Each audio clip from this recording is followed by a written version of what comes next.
Now I am going to discuss about dynamic fluid assessment. As I told earlier, this is the most important part. Static fluid assessment you can do, but there can be lot of errors.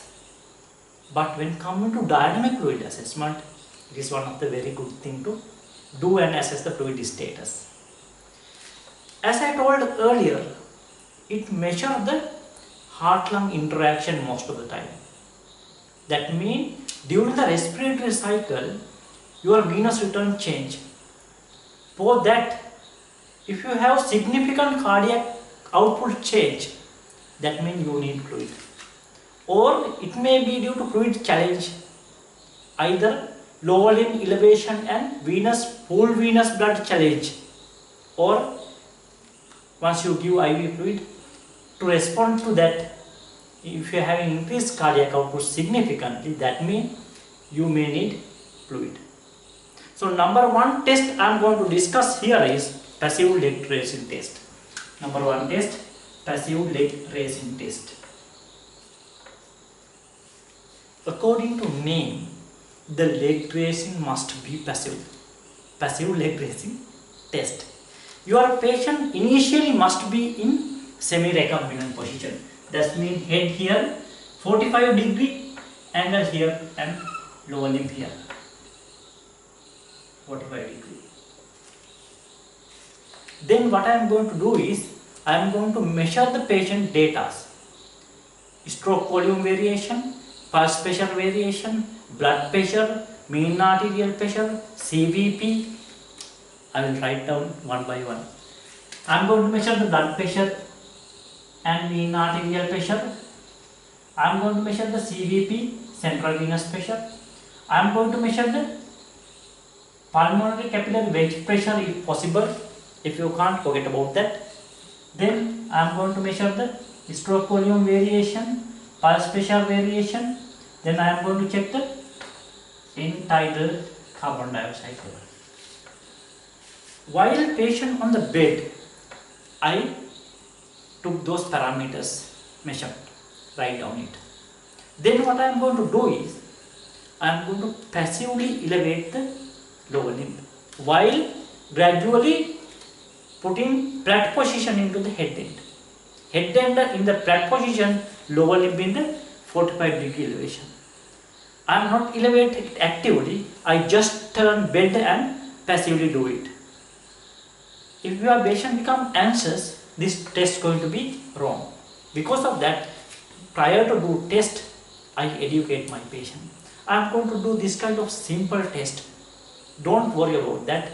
If you have any trouble, I can rapidly come back into normal position. One of the very important thing of this test is reversible. Immediately reversible. If you found a patient with deterioration, immediately reversible. And if you found a data, abnormal data, you can easily repeatable as well. Not only reversible, repeatable as well. Easily repeatable. So I took this measurement and I kept patient in this position initially. Then I am going to put my patient into head flat position and lower limb elevated into 45-degree. My lower limb approximately contain how much of venous blood? 300 to 500 ml of pooled venous blood within my venous system, lower limb venous system. 300 to 500 ml. What I am going to do is, I am going to challenge that fluid into main vascular compartment to increase the right atrial pressure, filling pressure, or mean systemic filling pressure. If you remember my vascular function curve, by sending lot of fluid, I can push my vascular function curve into up. What I am going to do right now is, by sending fluid, I am going to push my vascular function curve into up. So what I am going to do is, I am going to increase venous return. If you remember my vascular function curve previously, it like this. Here here 10, here 0, Here my venous return, it must be equal to cardiac output. Here write atrial pressure. Then I increase the venous return. Because of that, I previously drawn the graph like this. My venous return curve push into this much. Initially the line will be here. Now with the venous return, line will be here. If I superimpose cardiac function curve into this one, if you remember the cardiac function curve, it like this. After this point, start failing of my heart. In that case, here must be cardiac output, this axis, end diastolic volume, left ventricular end diastolic volume, or left ventricular end diastolic pressure. Initially, I had cardiac output this much. With the passive leg bracing, I push my vascular function curve from here to here. Then my cardiac output should be here now. Initial cardiac output this much, 5 liter. Now cardiac output must be 6 liter. If I do not produce enough cardiac output with the passive leg bracing test, can it happen? Yes. Sometime if I have failed heart, I am not going to produce enough cardiac output with the passive leg bracing test. That means enough fluid is there. In that case, I am not going to produce enough cardiac output like from 5 to 6. So if I do not produce enough value with the passive leg bracing test, I am going to say my value test is negative. I can't give fluid. If I want to say my test is positive, I should have more than 10% stroke volume variation with the passive leg bracing, more than 10% pulse pressure variation, more than 10% pulse pressure variation, or EtCO2, end-tidal carbon dioxide, I should have at least roughly about 5 millimeter mercury rising than basal value. If I found a increase end-tidal carbon dioxide more than 5 millimeter mercury, or pulse pressure variation more than 10%, or more than 10% stroke volume variation, I can say my patient is fluid responsive. But unfortunately, most of the time we can't measure stroke volume variation, pulse pressure variation without arterial line. So if you have arterial line, you can measure the pulse pressure variation easily. Or improvement of these parameters also. Improvement of these parameters also you can take as fluid responsive. Which parameters? Your patient has significant, or roughly about 15 to 20% mean arterial pressure rising. If your patient having 15 to 20% mean arterial pressure rising, or without too much central venous pressure rising. If you have huge central venous pressure rising with the passive leg bracing, that means you are almost filled. Further fluid going to increase the venous pressure only, does not going to create enough cardiac output. So in that case, you should have near normal CVP with rising blood pressure. Near normal CVP with rising blood pressure and dropping pulse rate. Dropping pulse rate indicate your patient is responsive to fluid. Your patient is responsive to fluid. You can give further fluid. If you have a patient is non-responsive to fluid, sometimes your patient will be like this. Your patient have failed heart, cardiac function curve will be like this.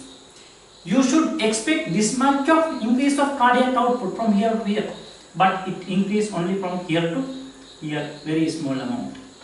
You expect from here to here increment, but because of failed heart, only increment is only from here to here. So passive leg bracing test is one of the very important tests to have in order to identify whether your patient having enough amount of fluid or not. Number one, stroke volume variation, pulse pressure variation, and end-tidal carbon dioxide, not 5 mm mercury, it should be 5% from baseline value. 5% from baseline value. So those increment, if you have those increment, your patient is most of the time response to fluid. You can give fluid bolus and see. That is how we are going to do passive liquefaction test. Number two, fluid challenge. We will see how we are going to do fluid challenge. In fluid challenge, what we are going to do is, we are going to give 500 ml of crystalloid. You can give either albumin, colloid, or even doesn't matter. Usually 500 ml of crystalloid within 20 to 30 minutes. We are going to give 500 ml of crystalloid. This is your fluid challenge. 500 of crystalloid within 20 to 30 minutes. What happened after giving fluid? No surprising. Now you know your vascular functions curve and cardiac function curve, how behavior. Again you should expect, this is your vascular function curve. Initially you have this much of vascular function curve functioning. After giving fluid, what happened? Here your right atrial pressure 10. After giving fluid, now it has become 14. Now it will be like this. Here 0, here venous return or cardiac output. If you have cardiac function curve like this, with your fluid challenge, this fluid challenge called conventional fluid challenge. That means there must be other kind of fluid challenge. This is called conventional fluid challenge. With this conventional fluid challenge, your vascular function curve pushed from here to here. Because of that, your initial cardiac output was this much. Now your cardiac output is this much. If you have pale heart, your heart will be like this. Initial cardiac output here. Following fluid resuscitation also your cardiac output here. Or sometime if it is in the downward part, following fluid cardiac resuscitation, your cardiac output can be even low. That means it is very dangerous. Following fluid resuscitation, cardiac output is further low. That means you create further heart failure. Your patient already on the top part of your Frank-Starling curve. By giving fluid, you put into down part of your Frank-Starling curve. It is not good. If so, there is a fluid challenge called mini fluid challenge. With the conventional fluid challenge, what happened is you can rapidly put from your patient from here to here. Now I am going to do mini fluid challenge. There is mini version. Mini fluid challenge means 100 ml of crystalloid over 1 minute. Then see the response. If you count 10% rising of stroke volume variation, improvement, 10% change of pulse pressure variation with those fluid resuscitation, and again come back to following resuscitation, that means your patient is response to fluid. If you can check me, the best thing when you are assessing the fluid challenge is left ventricular outflow tract time velocity index. Left ventricular outflow tract velocity time index. One of the best indicator of left ventricular function and fluid output or cardiac output. Whether you can increase cardiac output by giving fluid or passive liquefaction test by checking the left ventricular outflow tract time velocity index. I will tell later how we are going to measure the left ventricular outflow tract time velocity index. Here I am discussing about mini fluid challenge. Mini fluid challenge means 100 ml of crystalloid within 1 minute. That means you are put patient from here to here only. If you see improvement, significant improvement for the mini fluid challenge, you can give rest without any problem.